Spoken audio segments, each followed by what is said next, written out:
mes projets de recherche s'intéressent à la maladie de Parkinson. Ces patients-là, à mesure que la maladie progresse, ont des problèmes pour marcher. Ils ont ce qu'on appelle des épisodes de gel. Ils s'arrêtent et ils ne peuvent pas repartir.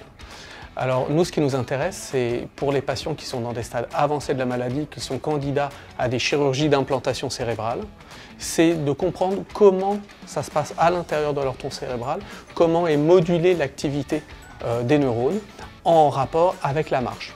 Pour ce faire, une fois que les patients sont implantés, on leur propose de faire des essais de marche, donc de faire des allers-retours, des demi-tours, à la recherche de ces événements, de ces périodes de gel.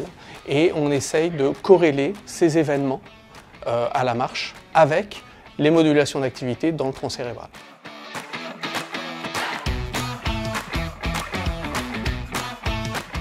J'ai des collègues qui sont très en amont et qui veulent découvrir une molécule, découvrir un traitement. Moi, je m'intéresse aux personnes qui ont déjà la maladie. Et moi, ce qui me permettrait d'avancer, de mieux dormir et d'être fier de ce que je fais, c'est de trouver une façon de leur rendre la vie plus agréable, parce que leur qualité de vie est fortement impactée avec cette maladie. Donc, je voudrais qu'ils aient une meilleure qualité de vie, et pour ça, je voudrais expliquer les mécanismes d'activité cérébrale et comprendre quel est le meilleur emplacement à stimuler et de quelle façon le faire.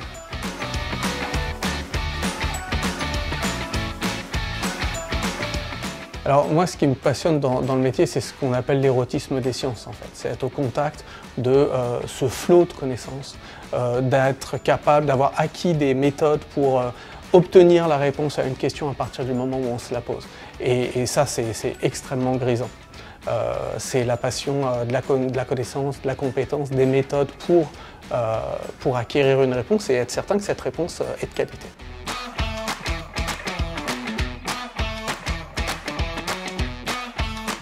Moi, avant la recherche, j'ai eu une activité professionnelle de paramédical, pour faire simple, et je me suis aperçu dans ma pratique clinique que je manquais de sciences fondamentales, que je manquais de données probantes. Et au début, j'ai voulu juste compléter ça. Et finalement, j'ai été piqué par cet intérêt-là et je ne me suis jamais arrêté.